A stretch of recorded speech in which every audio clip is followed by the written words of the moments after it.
इस कार्यक्रम के पुण्यार्जक हैं माता पिता श्रीमान रूपचंद जी जैन, श्रीमती कमला जैन, दिनेश जैन, रेखा जैन, दिवेश जैन, दिशा जैन, गंगवाल परिवार, प्रवासी मुंबई, निवासी ब्यावर।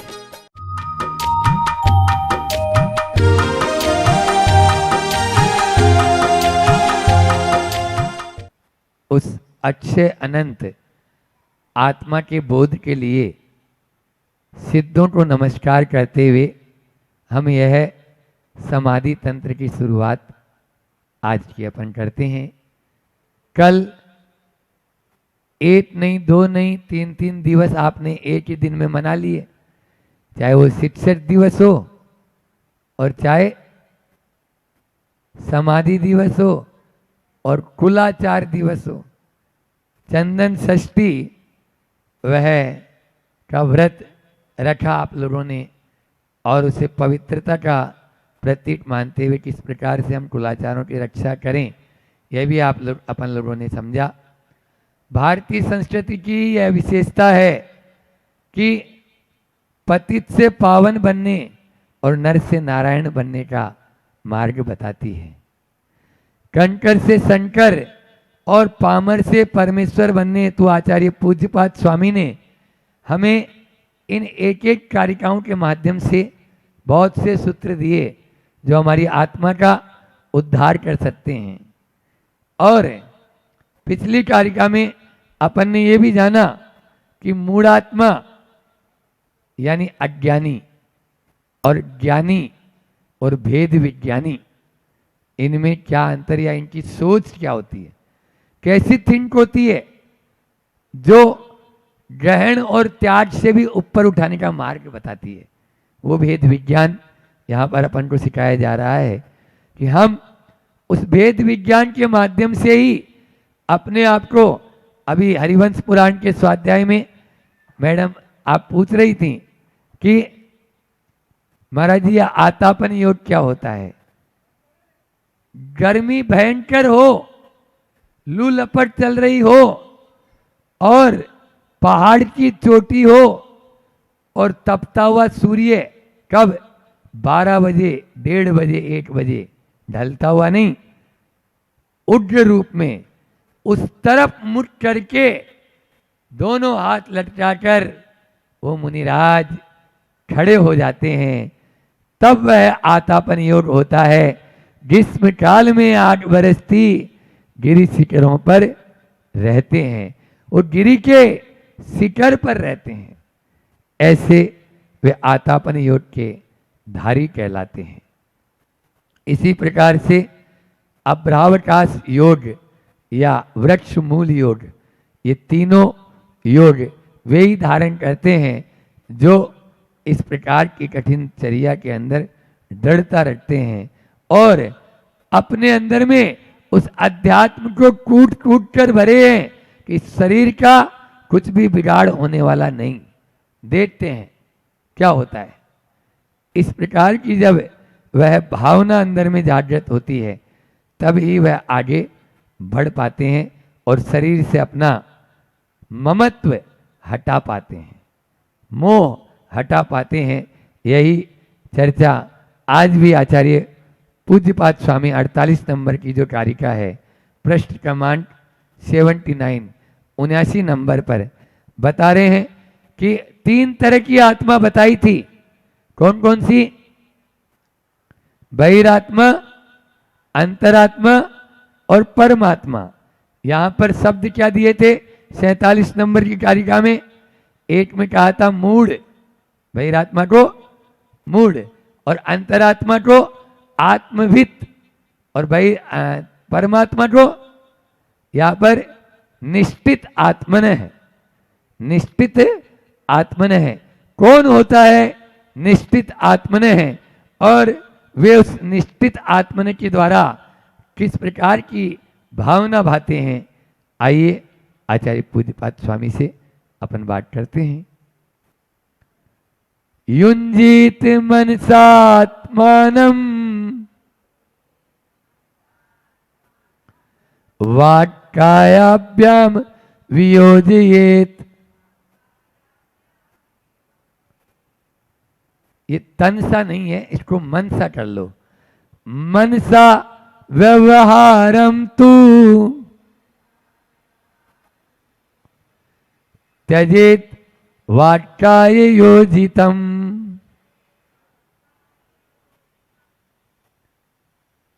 मनसा मन के द्वारा, आत्मानम आत्मा का, युंजित है संबंध करें, प्रयुंजित उसके साथ में एक पना, गठबंधन। गठबंधन होता है ना, ब्याह शादी में होता है, दूल्हा दुल्हन का वो बांध देते हैं जो, हाँ, तो ऐसा ही मन का गठबंधन किससे करें? बोलो सविता जी। आत्मा से। अभी काय से कर रखा है? वाक काय, वाक यानी वचन, काय यानी काया। वचन और शरीर से आपने जो मन का गठबंधन कर रखा है उसको हटा दें। ये इस कारिका का मूल भाव है कि त्यजेत वाक्काय योजितम। वाक और काय, वचन और शरीर का जो जुड़ी हुई है व्यवहार के साथ, उस मन को आत्मा के साथ जोड़ दो, बस इतना ही कार्य करेंगे। आचार्य श्री कहते हैं ना कि जिधर तेरा मुंह है ना उधर पीठ कर ले, मोक्ष मार्ग की शुरुआत हो जाएगी। क्या बोला? जिधर मुंह है ना, महाराज जी मुंह तो आपकी तरफ ही तो है, अभी ये वाला मुंह नहीं। हाँ, अभी तो वापस जाके कौन सी सब्जी बनाना और कौन सी जो है रोटी बनाना, कैसे खिलाना, फिर वापस आना, यही सब कुछ प्रक्रिया अपनी चल रही है। कब तक? बोले महाराज इसी में ही रहेंगे। फिर भी अपने वचन और काय को इस चित्त के द्वारा हटाना है, या चित्त को वचन और काय से हटाना है। दोनों तरफ जोड़ लो, समझ में आ रहा है? या तो इसको हटाओ या उसको हटाओ, दोनों को एक को हटाना है। आपको बताएं, आचार्य जो भी आचार्य होते हैं, मैंने पहले भी बताया था अभी 2-3 दिन पहले, कि छोड़ने का उपदेश पहले देते हैं। आयुर्वेद में एक सिद्धांत है कि कुपथ्य का पालन पहले करो, कुपथ्य से आप दूर हटो। समझ आ रहा है? पथ्य का पालन करेंगे या नहीं करेंगे वो बात की बात है। दवाई लेने की जरूरत ही नहीं तुम्हें, क्योंकि इंग्लिश में भी कहावत है ना, prevention is better than cure. ऐसा ही है ना, डॉक्टर भाई बैठी हुई है। हाँ, बचाव ही आपकी बीमारी का इलाज है। समझ में आ रहा है? और हम क्या करते हैं? हम बचाव नहीं करना चाहते, हम तो कुल्हाड़ी से कपड़ा धोते हैं और रामचंद्र जी को याद करते हैं, आओ रामचंद्र जी ये कपड़ा नहीं फटे। हाओ, कैसे नहीं? आज तो कुल्हाड़ी चलना बंद कर देना, रामचंद्र जी नाम मत ले, जरूरत ही नहीं, बस कुल्हाड़ी चलाना बंद कर। अभी तो जो कुल्हाड़ी चल रही है ना, रास्ता गलत है, और फिर कहते हैं हम सही स्थान पर पहुंच जाएं। कैसे पहुंचेंगे? गलत रास्ते पर चलकर निर्मल जी कभी सही जगह पहुंच सकते हैं? जहां अपन को पहुंचना है 3 काल में नहीं पहुंच सकते हैं। आज की इस कारिका के माध्यम से भी यही कह रहे हैं कि पहले मन से अपने उस मन को आत्मा से जोड़ ले, या वचन और काय को जो है उस पर से मन हटा दे। बस ये हटा देंगे। मैं तो हमेशा कहता हूं कि पाप को काटना नहीं है, पाप को त्यागना है। अभी आपको बताया मैंने कि पहले छोड़ना है। पाप को काटना और पाप को त्यागना, क्या अंतर है? बहुत अंतर है। कितना काटोगे? वो तो रहे हो, वो पापों की गठरी हो गई इतनी भारी, खुद ही उठा नहीं पा रहे, तो बाजू वाले को बोलते हो भैया उठवा दे, तो वो भी लग जाता है कि मुझे भी कमीशन मिलेगा, तो वो उठवाने में लग जाता है। बोलो, हो रहा है ये, धड़ल्ले से चल रहा है। तो पापों की जो फसल है उसको कितना काटेंगे? संत कहते हैं काटो मत, बीज को भुनी दो। अब भुन देंगे तो ठीक। पाप का काटना और पाप का त्यागना एक में। हमारे यहाँ कहा आप निर्जरा करो, लेकिन निर्जरा के पहले संवर का उपदेश दिया। 7 तत्वों में एक संवर तत्व होता है। उस संवर तत्व के माध्यम से अभी मूलाचार पढ़ रहे हैं ना, उसमें वही चल रहा है। तो संवर तत्व का उपदेश पहले, व्रत समिति गुप्ती है ना, अनुप्रेक्षा परिचय चारित्र्य आता है नहीं, ये धर्म अनुप्रेक्षा। तो ये आ रहा है अभी 10 धर्म भी। ये क्या है? ये संवर के साधन है।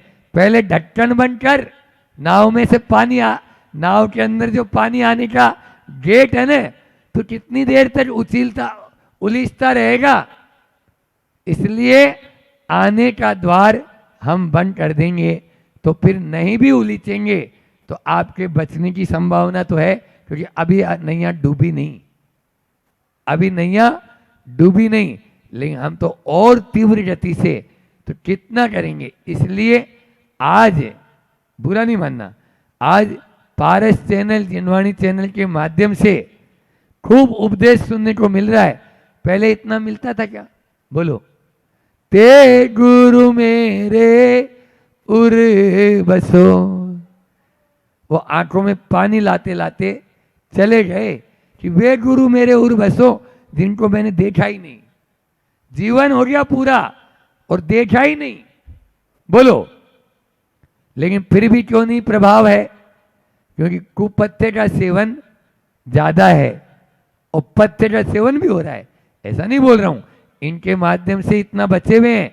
आज मान लीजिए चैनल नहीं हो तो दिन भर और डिस्को डांस चलेगा, तो और गड़बड़ हो गई। हाँ, वही चलता रहेगा। तो कम से कम ये चैनल आए तो आपको कानों में वो श्रवण तो पड़ रहा है, सुनाई तो दे रहा है, आंखों से दिखाई तो दे रहा है, लेकिन पाप में प्रवृत्ति हमारी कम नहीं हो रही। पाप की प्रवृत्ति को भी कम करें। तो आज की 4 बात, पापों को काटो मत, पापों को त्यागो और पाप से भागो मत, पाप को भोगो। क्या बोला? पाप से भागो मत, पाप को भोगो। भोग लेंगे बैलेंस बराबर, नक्की, हिसाब चुटती, तू तेरा मैं मेरा। हाँ, भोगना तो है ही। ये तो है ही नहीं कि हमने बांधा है तो अब किसी दूसरे को मिलेगा, बल्कि ब्याज सहित मिलेगा। इसलिए डरने की जरूरत नहीं। अपन ने बांधा है, अपन को ही भोगना है, और जल्दी हो जाए तो भैया ले जा, जा छूट, पिंड छोड़। बोलते हैं ना, जब बहुत ज्यादा हो जाता है, कोई आपका छोटा बालक आपको परेशान करता रहे और ये दिलाओ ये दिलाओ ये दिलाओ, ये ले और जाब। बस यही स्थिति है इन कर्मों की भी। इसलिए इनके साथ में अपन को इसी प्रकार का व्यवहार करना है। आज की ये कारिका बहुत अच्छी कारिका है, सभी कारिकाएं अच्छी है, लेकिन इस कारिका के माध्यम से हम यही कि मन से आत्मा को जोड़ लें। बस आत्मा के समीप यदि मन को लेके आ जाएंगे, यथा यथा समायाति सम्मितो तत्वमुत्तमम तथा तथा न रोचन्ते विषया सुलभापि। जितना जितना हम आत्मा के करीब आते चले जाएंगे, बस उतना उतना विषयों से दूर हटते चले जाएंगे, और जितना जितना विषयों से दूर हटते चले जाएंगे, उतना उतना आत्मा के समीप आते चले जाएंगे। चाहे साधु हो चाहे श्रावक हो, बस इन्हीं के माध्यम से ही, इसी फार्मूले के माध्यम से हम अपना कल्याण कर सकते हैं। ध्यान की सिद्धि तभी होती है। इसमें आया कारिका में, श्लोक में, कि वचन और काय से अपने मन को हटा। समझ आ रहा है? क्योंकि सामायिक में तन क्यों हिला, कब हिला, कैसे हिला, ये पहले। ध्यान की सिद्धि के लिए आसन की सिद्धि होना पहले जरूरी है। आसन सिद्ध होगा तभी आपका ध्यान भी सिद्ध हो सकता है। यदि शरीर हिल रहा है इसका मतलब मन अभी उधर जा रहा है। शरीर, आप देखो, सबसे पहले शरीर, फिर वचन और फिर का मन, ऐसा इनका क्रम है। ऊपर ऊपर भी जब निरोध करते हैं तो काय का निरोध, वचन का निरोध और फिर आपका मन का निरोध। समझ में आ रहा है? इसी प्रकार से होगा। हमें भी पहले, सबसे पहले अपने वचनों को और काय को शांत कर देना है, क्योंकि प्रवृत्ति की असमीचीनता से होने पर आत्म ध्यान की समीचीनता 3 काल में नहीं हो सकती। इसलिए प्रवृत्तिगत असमीचीनता उसको दूर करें। अभी तो हम कहाँ बैठे हैं यही मालूम नहीं। समझ में आ रहा है? तो ये तो 2 ही हालत में होती है। एक तो या तो वो योगी जो बिल्कुल अपने आप को भूल चुका, और एक वो जिसने चढ़ा ली। समझ में आ रहा है? उसको भी मालूम नहीं है कि नाली में पड़ा हूं या घर के दरवाजे पे पड़ा हूं या कहाँ पड़ा है। तो 2 ही है। अब कौन सी स्थिति है हम आपको वो तो नहीं बोलेंगे। अब योगी वाला है नहीं तो फिर महाराज जी बीच वाले हैं, बोलो। तो बीच वाले की स्थिति तो और खराब है उन दोनों से। वो दोनों तो भूल चुके हैं अपने आप को। इसके पहले आया था कारिका में, समझ आया? तो कैसे भूलना चाहते हो? इसलिए योगी की स्थिति सर्वश्रेष्ठ है और योगी ही बनना है। लेकिन अभी तो भोगी या रोगी की स्थिति बनी है, उसकी तरफ अपना ध्यान नहीं देना है। अपने मन को खुराक चाहिए। इस मन को खुराक चाहिए, बस। ये तो खुराक मंत्री है, इसको देना है। कुछ न कुछ दो, नहीं तो ये फिर उथल पुथल मचाएगा। इसके लिए मां जिनवाणी मन रूपी बंदर को मां जिनवाणी के श्रुत स्कंद यानी पेड़ पर चढ़ा दो। बस जिनवाणी के पेड़ पर चढ़ गया, फिर अब नाच। कितना नाचना चाहता है। मन तो रोको, चल फिर न सको, बोलो न बको, बोलो न बको। ये हो रहा है, न तो बोलो और न बको। बटना और बोलने में अंतर है। हाँ, बहुत अच्छा, क्योंकि एक होता है भाषण और एक होता है भसण। हाँ, कुत्तों का भोटना भसन कहलाता है और आदमी का, अब बोलना ही बोलेंगे उसको, वो भाषण कहलाता है। मन तो रोको, चल फिर न सको। अब काय भी काम नहीं कर रही है और वचन भी। फिर मन को तो रोको, उस आत्मा पर लगाओ। ये कह रहे हैं आचार्य पूज्यपाद स्वामी और आचार्य श्री जी, गुरुदेव ने यह हाइकू भी बहुत अच्छा। मन तो रोको, चल फिर न सको, बोलो न बको। इसलिए अब बोलना भी नहीं और बटना भी नहीं है। इसका पद्यानुवाद अपन लेते हैं, समय भी आप लोगों का हो रहा है।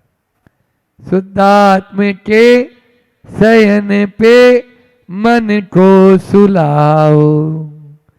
सोना चाहते हो? सोना चाहते हो? हाँ, तो सोन है, गद्दा दे रहे हैं हम आपको, एक गद्दा दे रहे हैं। उस गद्दे पे बहुत अच्छी नींद आएगी। शुद्धात्म के शयन पे मन को सुलाओ, ओकाई से वचन से निज को छुड़ाओ। रे सर्वे भाई व्यवहार तथा बुलाओ, अध्यात्म रूप सर में निज को डुबाओ। नाना भी बता दिया, धोना भी बता दिया, सोना भी बता दिया। और क्या चाहते हो इससे बढ़िया फार्मूला? आप लोग नहाना चाहते हो? नहाना चाहते हो? स्नान वृत्ति आपको नहाने का फार्मूला बता रहे कि अध्यात्म के सर यानी सरोवर, उसमें अपने को डुबाओ, निज को डुबाओ, उसमें डुबकी लगाओ। जब गर्मी लगे अध्यात्म के सरोवर में अच्छी डुबकी लगाओ, दिन में 4-5 बार नहा सकते हो, कोई दिक्कत नहीं। हमारे यहाँ नहाने की पूरी छूट, सोने की पूरी छूट। कौन को सुलाना है? मन को। किस पर सुलाना है? अध्यात्म के, शुद्धात्म के गद्दे पर। और भुलाना क्या है? बस वो महाराज वो ही नहीं होता है। ये 2 चीजें तो आपने बताई, बहुत अच्छी बता दी, लेकिन ये आचार्य श्री जी को नहीं लिखना था। सब लोगों को बाह्य व्यवहार तथा भुलाओ, जितने भी हैं बाह्य व्यवहार उस सबको भुलाना है, तब हम सोएंगे और नहाएंगे, कर्मों का अपन मैल धोएंगे, तभी जाकर वह छूट सकता है। इस प्रकार से आज की इस कारिका के माध्यम से 4 बात अपन ने दी। पहले तो मैंने ये कहा कि पाप को काटो मत, पाप को त्यागो, और पाप से भागो मत, पाप को भोगो। और दूसरी बात ये कही कि अपने अंदर में जो है मन को आत्मा पर लगा दो, वचन और काय से हटा दो, तभी हमारा कल्याण संभव है। बस वचन और काय से अपने इस मन को हटाकर आत्मा पर लगाएं, ताकि हम भी निश्चित आत्मन बन सकें, बने। ऐसी भावना के साथ अपनी वाणी को विराम। बोलिए अहिंसा परमो धर्म की। आचार्य गुरु विद्यासागर जी। क्योंकि माँ के पेट में जब कोई बालक या बालिका होती है तो 9 महीना कितना वो ध्यान रखती है, वो एक बालक बालिका का इतना ध्यान रखती है। लेकिन मेरे गर्भ में तो 1 नहीं, 2 नहीं, 3 नहीं, 40-40, 50-50 बालक बालिकाओं का जीवन मेरे हाथ में है। तो जैसा मैं करूँगा, जैसा मैं अपने जीवन में उतारूंगा, वैसे वो बच्चे उतारेंगे। तो मुझे अपने आप को नहीं देखना है, मुझे उन सब बच्चों को देखना है। मेरे कारण उन बच्चों का पूरा भविष्य टिका है। अगर मेरे आचरण में, मेरी वाणी में कटुता होगी तो बच्चों के आचरण में, बच्चों की वाणी में भी मेरे व्यवहार से वो बच्चे सीखेंगे, ये मान के चलना। तो बस मैंने अपने आप को अपने लिए नहीं, अपने उन बच्चों के लिए परिवर्तित किया है। आप विचार करना, तेरी 2 आंखें और तेरी और 1000, सतर्क हो जा। ये आचार्य श्री का हाइको है, जो आपको हाइको की पुस्तक अभी हाल मिली है, उसमें तेरी 2 आंखें, तेरी और 1000, सतर्क हो जा। क्योंकि आपकी तो सिर्फ 2 आंखें हैं, लेकिन आपको देखने वाले, आपके फॉलोवर्स बहुत हैं जो आपको, आपके राह पर चलने वाले। आचार्य श्री की बात पर आचार्य श्री का एक संस्मरण बहुत अच्छा याद आ गया। आचार्य श्री मतलब हमारे गुरुदेव आचार्य भगवंत विद्यासागर जी महामुनि राज। मैं आपको सुनाता हूँ, बहुत बार सुना चुका हूँ, लेकिन प्रासंगिक है, क्योंकि आइडियल पर्सन की बात चल रही है। और यहाँ जितने लोग बैठे हैं ये सब आइडियल हैं, और 1-2 लोगों के आइडियल नहीं है। आप लोग हजारों लाखों लोगों के आइडियल हैं, क्योंकि आप लोगों के जीवन काल से हजारों लोग संस्कारित होकर जाने वाले हैं। आप लोगों के माध्यम से हजारों लोगों का जीवन बनने वाला है, या हजारों लोगों का, लाखों लोगों का जीवन बिगड़ने वाला है। आप बनाने वाले भगवान हैं, आप बनाने वाले गुरु हैं। तो गुरुदेवों का वो संस्मरण आइडियल आदर्श व्यक्तित्व के लिए आपके बीच में रख रहा हूँ। वो संस्मरण आज का नहीं, बहुत पुराना है, लगभग 50 वर्ष पुरानी बात आप लोगों के बीच में रख रहा हूँ। आचार्य भगवान राजस्थान से पद विहार करते हुए आ रहे थे बुंदेलखंड की ओर। जब गुरुदेव विहार करते हुए आ रहे थे तो हमारे गुरुदेव से बात करने की हिम्मत किसी की नहीं होती है। उनके सामने बोलना है बहुत बड़ी बात है, और उनसे कुछ पूछना तो बहुत बड़ी बात है। तो उस समय एक बहुत बड़े विद्वान थे जगमोहन लाल जी शास्त्री, जिन्होंने जो जैन धर्म के कठिनतम ग्रंथ हैं धौला जयधौला, वो प्राकृत के ग्रंथ हिंदी करी।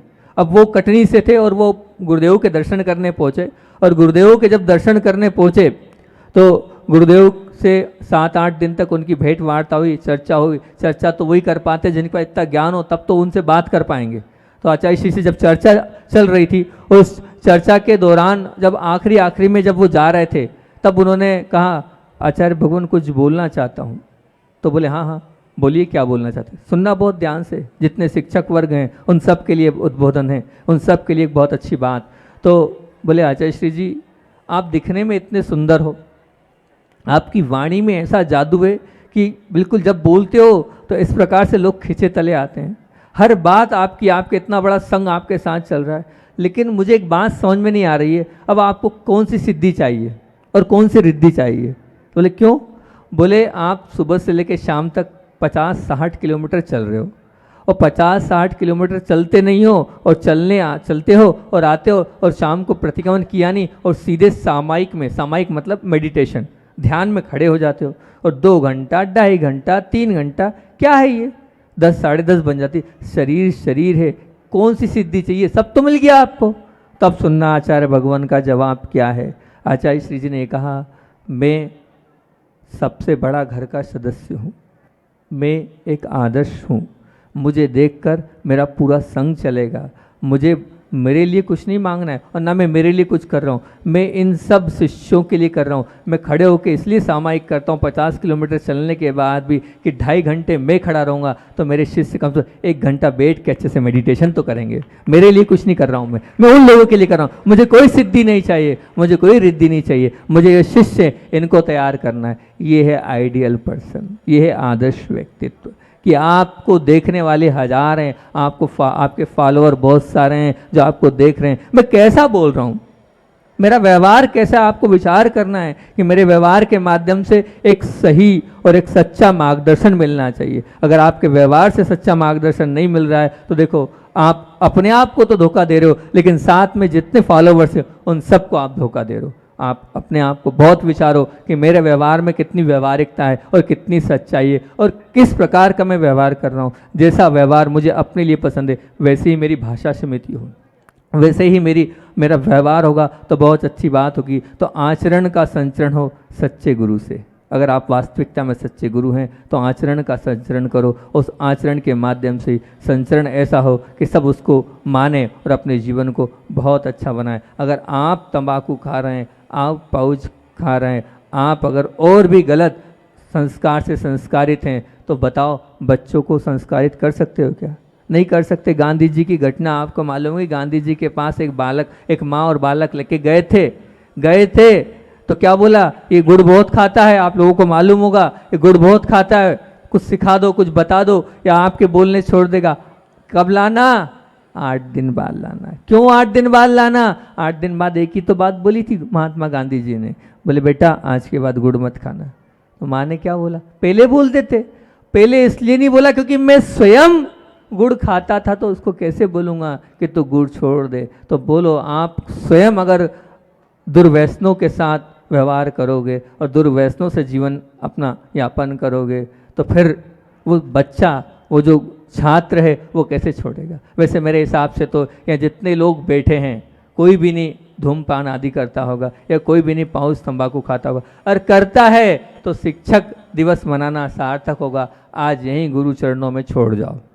अगर करते हो तो यहीं गुरु चरणों में छोड़ जाओ कि नहीं, ऐसी कोई गलत आदत नहीं जिस आदत के माध्यम से उन बच्चों के अंदर गलत संस्कार पड़े। ये बात ध्यान रखना। तो आचरण का संचरण हो सच्चे गुरु से। और अज्ञान का आचरण से बात आ रही है तो आचरण की बात तो मैं यही कहता हूँ, आचरण है क्या? क्योंकि व्यसनों से और विलास और वासना से जो मुक्ति दिलाए उसका नाम विद्या है। तुम्हारे पास जो है, जितना है, उनसे तुम्हें तृप्ति की अनुभूति कराए उसका नाम विद्या है। और कैसी भी परिस्थिति सामने आ जाए और तुम्हारी प्रसन्नता में कमी ना आए तो मस्ती का अनुभव करो, वो विद्या है। जिसमें संक्षिप्त में कहते हैं, जिसमें तुम्हें तृप्ति का, मुक्ति का और मस्ती का अनुभव हो, सहज सुलभ प्राप्त हो, वो सच्ची विद्या है। और गंभीर और महत्वपूर्ण प्रश्न तो ये, आज विद्यालय और कॉलेजों में जो बच्चों को, युवाओं को जो परोसा जा रहा है उस विद्या है ही नहीं। वहाँ तो KG 1 से लेकर अगर आप कॉलेज तक जाएंगे तो अभ्यास क्रम में ऐसा कहीं भी नहीं है। ना मुक्ति की बात है, ना तृप्ति की बात है और ना ही मस्ती की बात है। वहाँ कुछ भी नहीं है, दुख इसी बात का है। और ऐसी शिक्षा ग्रहण हो रही है जीवन में। ना मुक्ति के स्थान पर क्या है, स्वच्छंदता आ रही है। तृप्ति के स्थान पर क्या है, भयंकर अतृप्ति आ रही है। और मस्ती के स्थान पर क्या है, निराशा और हताशा आ रही है। तो फिर क्या करा जाए? आप लोगों को उस पर ध्यान देना चाहिए। आप लोगों को इसलिए ध्यान देना चाहिए किस प्रकार से मुक्ति, तृप्ति और मस्ती का अनुभव हमारे बालक लोग करें, इसका विशेष ध्यान आपको जाना चाहिए और आपको देना चाहिए। और आप इस प्रकार के शिक्षण देकर उन्हें मुक्ति, तृप्ति और मस्ती का अनुभव बिल्कुल करा सकते हो। और दूसरी बात और विशेष बात है कि अज्ञान का वमन हो सच्चे गुरु से। अज्ञान का वमन सच्चे गुरु से तात्पर्य यही है कि आप चाहें तो उस अज्ञानता को दूर कर सकते हैं। लेकिन अज्ञानता को दूर कब होगा? अज्ञानता जब दूर होगी जब आप स्वयं ज्ञान प्राप्त करोगे, स्वयं अध्ययन में रुचि लोगे, स्वयं इस प्रकार का अध्ययन करोगे, तब तो आप कुछ दे पाओगे। बताओ, कुछ न कुछ आप एक न कुछ ऐसी अच्छी चीज़ अपने बालकों को बताते हो नहीं बताते हो? पढ़ाई विद्यालय की करा रहे हो, बहुत अच्छी बात है, पढ़ाना चाहिए, लेकिन आप अपने बच्चों को ज्ञान का क्या कोटेशन, क्रीम कोटेशन क्या देते हो? कोई क्रीम कोटेशन एक ना एक देते हो कि हाँ ये क्रीम कोटेशन है आज का जो आपको संस्कारित करेगा। ध्यान रखना, गेहूँ, ज्वार, बाजरे का संग्रह करने का साधन कोठी है, आभूषण संग्रह करने का साधन तिजोरी है, पैसे का संग्रह करने का साधन जेब है, शाही का संग्रह करने का साधन दवात है, लेकिन ज्ञान का संग्रह करने का साधन पठन है। संग्रह का तात्पर्य यही है, सुरक्षा। संग्रह मतलब क्या? सुरक्षा। कोठी में संग्रहित होने वाला वो जो अनाज है वो सुरक्षित हो जाता है, आभूषण जो है वो तिजोरी में रख दिए सुरक्षित हो जाते हैं, वो जेब में हमने पैसा रखा सुरक्षित हो जाता है, वो शाही दवात में सुरक्षित हो जाती है। ठीक इसी प्रकार अगर आप पढ़ते हैं तो पढ़ने से ज्ञान सुरक्षित हो जाता है। और एक बात निश्चित रूप से मानना, आज हमारे पास ज्ञान तो है, लेकिन ज्ञान कैसा है? दीपक जैसा है या फिर बगीचे में खेलने वाले पौधे जैसा है। मतलब क्या? दीपक में जितना आप तेल घी डालते हो उतना ही वो विकसित होगा, वैसे ही पौधे में आप जितना डालते हो उतने, मतलब जितना पानी डालोगे उतना ही वो पौधा सींचता चला जाएगा। अगर आप अपने ज्ञान को पुष्ट बनाना चाहते हो तो बार बार आपको क्या करना पड़ेगा? पढ़ना पड़ेगा। आप ये मत माने हम शिक्षक बन गए तो हमें सब कुछ आ गया, नहीं।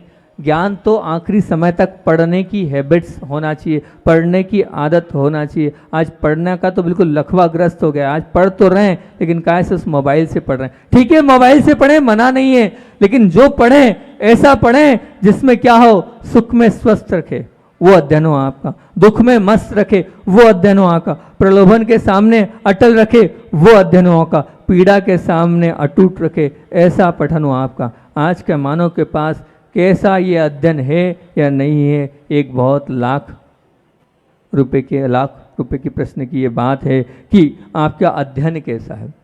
अगर आपका अध्ययन समीचीन है तो बहुत अच्छी बात है। तो मैं आज शिक्षकों से यही निवेदन करूंगा कि कम से कम आप अपने जीवन में पठन को स्थान दें, पढ़ने को स्थान दें और अपनी अज्ञानता को दूर करें। आचार्य भगवान आज भी प्रतिदिन जो नया आता है उसको बहुत अच्छे और बहुत चाव से पढ़ते हैं। क्या ज्ञान की कमी है? अथाह ज्ञान है उनके पास, फिर भी पढ़ते हैं। वो कहते हैं पढ़ेंगे नहीं तो सीखेंगे कैसे, पढ़ेंगे नहीं तो सीखेंगे कैसे, और पढ़ेंगे तो जीवन को बहुत अच्छा बनाएंगे। तो हम शिक्षकों से ही कहेंगे कि आप अपने आप जीवन में पढ़ने को महत्व दो, और पढ़ने के बाद उस जो आपने पढ़ा है उसको अपने बच्चों को, जो शिक्षक जिस विद्यालय के जिस अनुकूल, मतलब जिस परिस्थिति वो सीख सकते हैं, समझ सकते हैं, एक ना एक कोटेशन प्रतिदिन अच्छा अपने बच्चों को पढ़ाओ।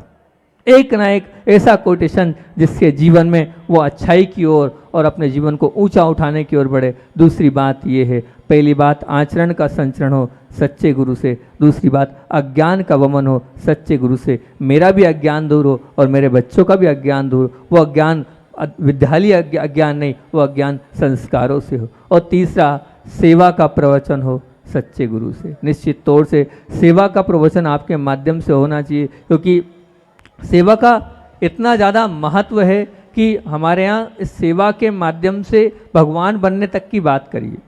वैयावृत्ति नाम का एक तप हमारे यहाँ आता है, उसको तप भी कहा है, उसको तीर्थंकर भगवान बनने में कारण भी दिया सेवा।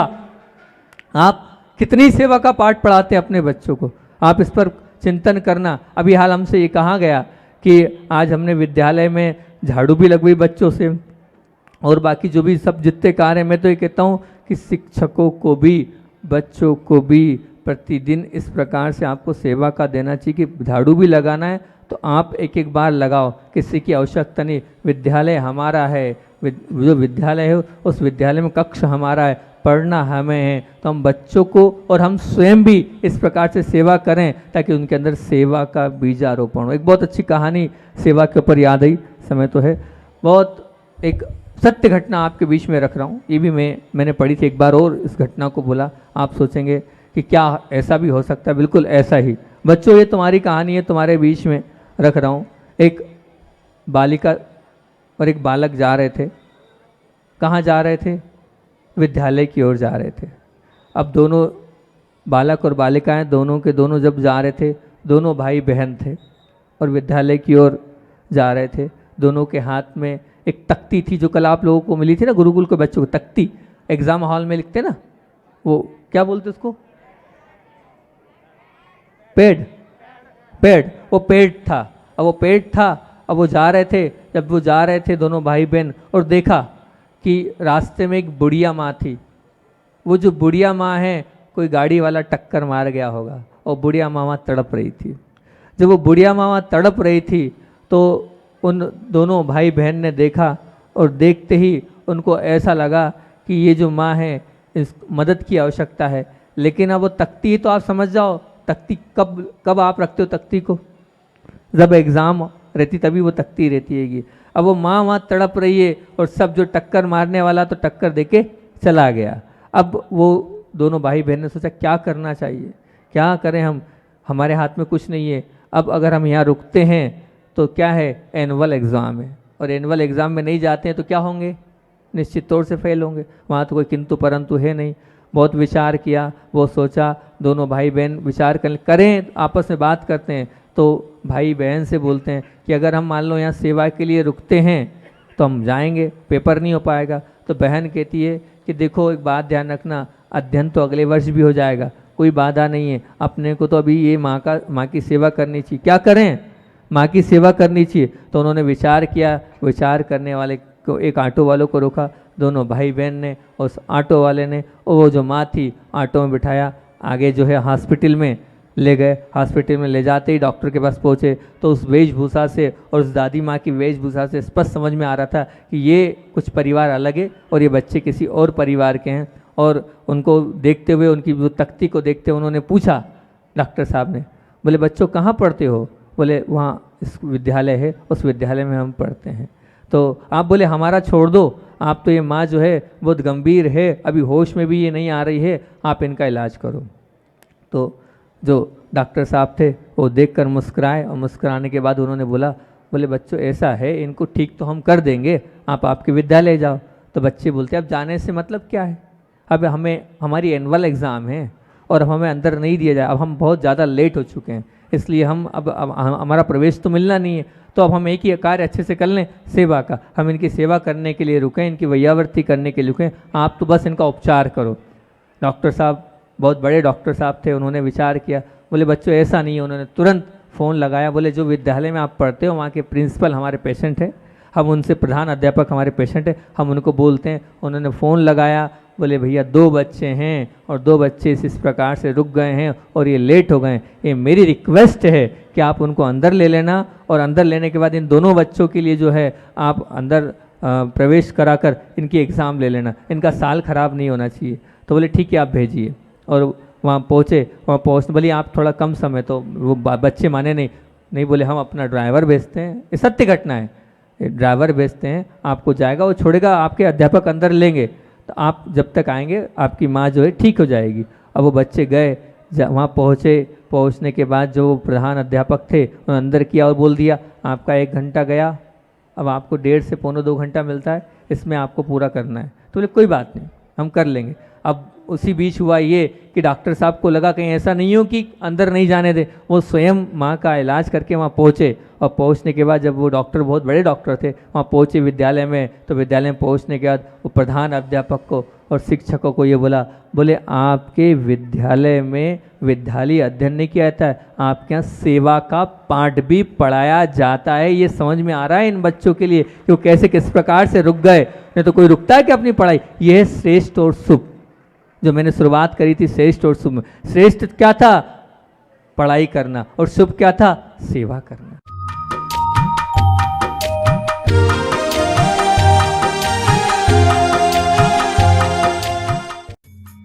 इस कार्यक्रम के पुण्यार्जक थे माता पिता श्रीमान रूपचंद जी जैन, श्रीमती कमला जैन, दिनेश जैन, रेखा जैन, दिवेश जैन, दिशा जैन, गंगवाल परिवार, प्रवासी मुंबई।